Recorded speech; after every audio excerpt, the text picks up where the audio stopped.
আসসালামু আলাইকুম প্রিয় শিক্ষার্থীবৃন্দ, আশা করি সবাই ভালো আছো। আমরা ত্রিকোণমিতিক অনুপাত নবম দশম শ্রেণীর আজকে থেকে আমরা 9.2 এর অঙ্কগুলো ধারাবাহিকভাবে সবগুলো সম্পূর্ণ করব এবং তোমরা সবাই যারা আমাদের 9.1 এর যে ভিডিওগুলো শুরু থেকে শেষ পর্যন্ত যারা দেখেছো তারা আশা করি এই 9.2 এর অঙ্কগুলো শুরু থেকে শেষ পর্যন্ত দেখবে। আশা করি তোমাদের বইয়ের অঙ্কে কোনো সমস্যা থাকার কথা না। তো এই চ্যাপ্টারের অঙ্কগুলো করতে গেলে আমাদের যে জিনিসটা সবার আগে একটু জানতে হবে সেটা হচ্ছে যে বিভিন্ন ত্রিকোণমিতিক যে কোণগুলো আছে সেই কোণগুলোর মানগুলো তোমার আগে জানতে হবে। তো এখানে আমাদের যে বইয়ের মধ্যে তোমাদের একটা ছক দেওয়া আছে যেখানে সাইন 0 ডিগ্রি, তারপর হচ্ছে কস, তারপর হচ্ছে সাইন কস ট্যান, কট, সেক, কোসেক, এগুলোর যে বিভিন্ন যে ত্রিকোণমিতিক যে কোণের যে অনুপাতের যে মানগুলো সেই মানগুলো তোমাদের বইতে দেওয়া আছে এবং এটা মনে রাখা খুবই ইজি জিনিস। এবং পরীক্ষার খাতায় যখন তোমরা অঙ্ক করতে যাবে অথবা তোমাদের দেখা যায় 10-15 মিনিট আগে তোমাদের খাতা দিয়ে দেয়, তখন তোমরা ইচ্ছা করলে এটা 2-1 মিনিট আগে তোমরা খাতার একটা কর্নারে মানে 1 মিনিটের মধ্যে খুব দ্রুত এটা কি করতে পারো, উঠায় নিতে পারো, এক কোণায় রেখে দিতে পারো, যেটা তোমাদের অঙ্ক করার সময় খুবই সাহায্য করবে আমার মনে হয়। তো দেখো এটা নিয়ে আমরা আজকে আলোচনা করব। তো এখানে আমাদের এই সাইন, কস, ট্যান, কট, সেক, কোসেক এইগুলোর যে কোণের যেমন 0 ডিগ্রি, 30 ডিগ্রি, 45, 60 ডিগ্রি, 90 ডিগ্রি এই কোণগুলোর মান আমরা কিভাবে বের করব। তো দেখো আমাদের প্রথম হচ্ছে দেখো আমরা একটা সূত্র থেকে আমরা এই সাইন, কস, সেক এবং কোসেক এই চারটার মান আমরা বের করে ফেলবো। সাইন, কস, সেক এবং কোসেক। তো তোমাদের প্রথম কাজ হচ্ছে 0 1 2 3 4 0 1 2 3 4 এই সংখ্যাগুলোকে লিখবা। লেখার পরে প্রত্যেকটাকে 4 দ্বারা ভাগ করবা। 4 দ্বারা কি করবা? ভাগ করবা। সবগুলোকে আমরা 4 দ্বারা ভাগ করব। ভাগ করার পরে সবগুলোকে কি করব? আমরা বর্গমূল করে দিব। সবগুলোকে বর্গমূল। তো এখন খেয়াল করো, এখন আমরা 0 কে যদি 4 দ্বারা ভাগ করি, 0 কে যদি 4 দ্বারা ভাগ করি তাহলে আমাদের রেজাল্ট কি আসবে? রেজাল্ট আসবে আমাদের 0। তাহলে sin 0 ডিগ্রির মান হচ্ছে আমাদের 0।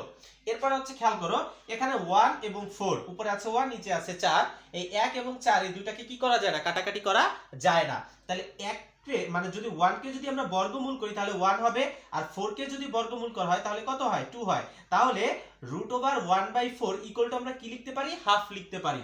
তাহলে sin 30 ডিগ্রি মান হচ্ছে কত? আমাদের হাফ। এরপরে দেখো এইখানে চলে আসবো পরে, দেখো এখানে কাটাকাটি করা যায়, 2 1 2 2 2 4, তাহলে এখানে কাটাকাটি করলে আমাদের হইলো কত? 1/2। 1 এই 1 কে যদি রুট করা হয় বা বর্গমূল করা হয় তাহলে এখানে হবে 1, আর 2 কে যদি আমরা বর্গমূল করি তাহলে এখানে হবে আমাদের √2। তাহলে দেখো sin 45 ডিগ্রি মান হচ্ছে 1/√2। তাহলে sin 45 ডিগ্রি মানও বের হয়ে গেল। এরপর হচ্ছে দেখো আমরা যাব 60 ডিগ্রিতে।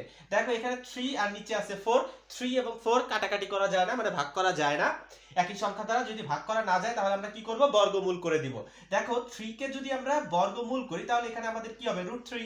আর 4 কে যদি বর্গমূল করা হয় তাহলে কত হবে? 2 2 2 4, তাহলে এখানে হবে আমাদের নিচে 2, তাহলে এখানে কত আসছে? √3/2। এ হচ্ছে √3/2। এরপর হচ্ছে দেখো পরে যাব আমাদের 90 ডিগ্রিতে। দেখো এই 4 আর 4 কে যদি কাটাকাটি করা হয় বা 4 কে যদি 4 দ্বারা আমরা ভাগ করি রেজাল্ট হয় 1। 1 কে যদি বর্গমূল করা হয় তাহলে এখানে হবে আমাদের কত?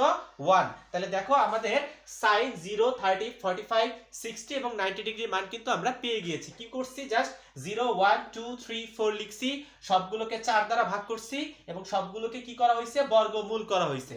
বর্গমূল করার পরে যে রেজাল্টগুলো এসেছে এই রেজাল্টগুলোই হচ্ছে আমাদের কার মান? sin থিটার মান। তো দেখো sin 0 30 ডিগ্রি 45 60 এবং 90 ডিগ্রি মান কিন্তু আমরা পেয়ে গিয়েছি। এখন দেখো আমরা sin এর পরে cos থিটার মানটা কিভাবে বের করব। দেখো এই যে sin এর যে মানগুলোকে পেয়েছো সেগুলোকে পিছন দিক থেকে লিখতে থাকবা। তাহলে প্রথমে আসবে 1, তারপরে আসবে কত? √3/2, তারপরে হচ্ছে 1/√2, তারপরে আসবে কত? আমাদের হাফ, এই হচ্ছে হাফ, তারপরে হচ্ছে 0। তাহলে দেখো আমাদের sin এবং cos এর মান কিন্তু আমাদের বের হয়ে গিয়েছে। sin cos বের করা শেষ। এরপরে আমরা চলে যাব কার কাছে? sec থিটার কাছে চলে যাব। তাহলে sec থিটাকে কি করবা? এই sec থিটার জন্য তোমরা একটু এই cos এর কাছে যাবা। এই cos এর কাছে যাবা। আমরা জানি হচ্ছে কি, দেখো এই যে sec থিটা হচ্ছে cos থিটার উল্টা, যাই না? আমরা জানি cos থিটা ইকুয়াল টু আমরা জানি তোমার ভূমি বাই অতিভুজ, আর sec থিটা হচ্ছে কি? অতিভুজ বাই ভূমি।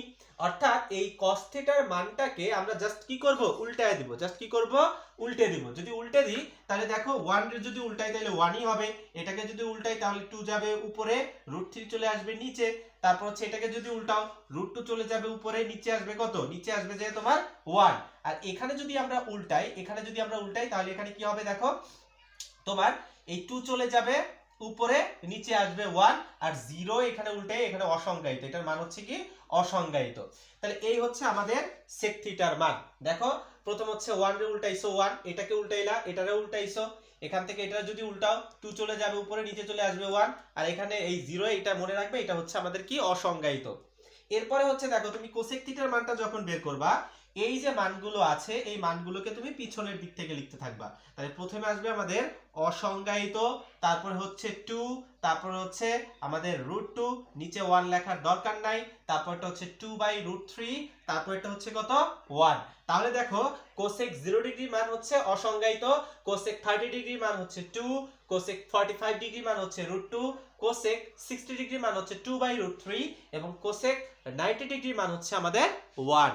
এবং সেকের 0 ডিগ্রি মান 1, সেক 30 ডিগ্রি মান 2/√3, সেক 45 ডিগ্রি মান হচ্ছে √2, সেক 60 ডিগ্রি মান হচ্ছে আমাদের 2 আর 90 ডিগ্রি মান হচ্ছে অসংজ্ঞায়িত। তাহলে দেখো আমরা জাস্ট একটা থেকে কিন্তু আমরা অলরেডি 4টার মান বের করে ফেলেছি।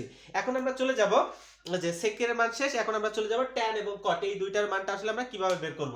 তো এটা বের করার জন্য তোমরা কি করবা, এখন হচ্ছে 0 1 3 9 0 1 3 9, খেয়াল করো 0 1 3 9 0 1 3 9, আমরা এইভাবে একটা মোবাইল নাম্বারে মনে রাখতে পারি 0 1 3 9। এরপরে হচ্ছে এই সবগুলোর কি করবা, 3 দ্বারা ভাগ করবা। কত দ্বারা ভাগ করবা, 3 দ্বারা সবগুলোকে আমরা কি করব, ভাগ করব। সবগুলোকে আমরা 3 দ্বারা ভাগ করব। এরপরে আমরা এটাকে কি করে দিব, বর্গমূল করে দিব। সবগুলোকে আমরা বর্গমূল করে দিব।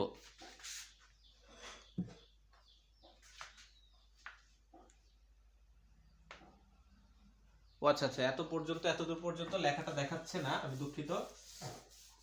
দেখো আমরা একটু এখানে একটু ছোট করে লিখি। প্রথম হচ্ছে 0, তারপরটা হচ্ছে 1, তারপরটা হচ্ছে 3, তারপরটা হচ্ছে 9, 0 1 3 9। প্রত্যেকটাকে আমরা কি করব, 3 দ্বারা ভাগ করব। প্রত্যেককে আমরা 3 দ্বারা ভাগ করে প্রত্যেকটাকে আমরা কি করে দিব, বর্গমূল করে দিব। এখানেও বর্গমূল, সবগুলোকে আমরা কি করব, বর্গমূল করব। দেখি এখন দেখা যাচ্ছে কি, হ্যাঁ এখন দেখা যাচ্ছে। তো দেখো এই সবগুলোকে আমরা বর্গমূল করে দিব। তো এখন খেয়াল করো এই 0 কে যদি 3 দ্বারা আমরা যদি ভাগ করি তাহলে রেজাল্ট কি হবে, 0। 0 কে যদি রুট করা হয় তাহলে 0ই হয়। তো এখানে হচ্ছে কাটাকাটি করা, এখানে কাটাকাটি করার সুযোগ নাই। 1 কে যদি আমরা রুট করি তাহলে এখানে হবে 1, আর 3 কে যদি রুট করা হয় এখানে হবে √3। 3 3 কাটাকাটি করলে হয় 1, 1 কে যদি আমরা রুট করি তাহলে হবে 1। 3 দিয়ে যদি 9 এর ভাগ করা হয় তাহলে হবে 3, 3 কে যদি বর্গমূল করা হয় তাহলে এখানে হবে আমাদের √3। তাহলে দেখো এই মানগুলো কি আমরা এখানে যদি বসাই, প্রথমটা হচ্ছে 0, তারপরটা হচ্ছে কত 1/√3, তারপরটা হচ্ছে 1, তারপরটা হচ্ছে আমাদের √3, এর পরেরটা মনে রাখবা অসংজ্ঞায়িত। এর পরের মানটা হচ্ছে কি আমাদের অসংজ্ঞায়িত। এরপর হচ্ছে দেখো আমাদের tan এর মানটাও বের করা শেষ। এরপর হচ্ছে তোমরা cot এর মানটা বের করবা কিভাবে, জাস্ট tan এর মানগুলোকে পিছনের দিক থেকে সাজায় লিখবা। তাহলে প্রথমে হচ্ছে আসবে কি অসংজ্ঞায়িত, তারপরটা আসবে √3, তারপরটা আসবে 1, তারপরটা হচ্ছে 1/√3, তারপরটা হচ্ছে 0। এই হচ্ছে আমাদের sin cos tan cot sec এবং cosec থিটার মানগুলো বের করার একদম ইজি টেকনিক, ঠিক আছে। আমার মনে হয় না তোমাদের ওই যে আমার ওই যে অনেক অনেক অনেক টেকনিক আছে, হাতের কর, এই কর সেই কর, অনেক ভাবে আছে। আমার মনে হয় জাস্ট এত কিছু মাথার মধ্যে না পেঁচায়া আমরা জাস্ট শুধুমাত্র এই এতটুকু জিনিস খুব ইজিলি ভাবে মনে রেখে দিব যে প্রথম হচ্ছে সাইনের মান আমার বের করতে হলে 0 1, প্রথম হচ্ছে 0 1 2 3 4, এটা লেখা প্রত্যেকটাকে 4 দিয়ে ভাগ করে বর্গমূল করে দিবা। তাহলে তোমার সাইন কস এবং তুমি সেক এবং কোসেকের মানটা পেয়ে যাবা। এরপর হচ্ছে tan এর মানটা বের করার জন্য তোমার কি করতে হবে, 0 1 3 9, এগুলোকে প্রত্যেকটাকে আমরা 3 দ্বারা ভাগ করব। 3 দ্বারা ভাগ করার পরে প্রত্যেকটাকে বর্গমূল করে দিব। বর্গমূল করলে যা পাবো সেটা হচ্ছে আমাদের tan এর মান। একটা বাকি থাকবে, সেইটা হচ্ছে অসংজ্ঞায়িত। তারপরে কি করবা, tan এর মানগুলোকে পিছনের দিক থেকে সাজায় লিখবা, তাইলে তুমি কার মান পেয়ে যাবা, cot এর মান পেয়ে যাবা। আশা করি তোমরা এই ছকটা তোমরা সবাই বুঝতে পেরেছো এবং বাসায় এই ছকটা অবশ্যই অবশ্যই দুই একবার করবা, ঠিক আছে। আমার মনে হয় না, আশা করি তোমাদের এই অঙ্কটা মানে পরীক্ষার হলে এই ছকটা খাতার মধ্যে করতে জাস্ট 1 মিনিটের বেশি কারো সময় লাগবে, ঠিক আছে। যে ধন্যবাদ সকলকে, পরবর্তী ভিডিও দেখার জন্য আমন্ত্রণ জানিয়ে আজকের ভিডিও এখানেই শেষ করছি। সবাই ভালো থাকবে এবং যারা এই চ্যানেলটা এখনো সাবস্ক্রাইব করেনি সাবস্ক্রাইব করে নিবে। ধন্যবাদ সকলকে।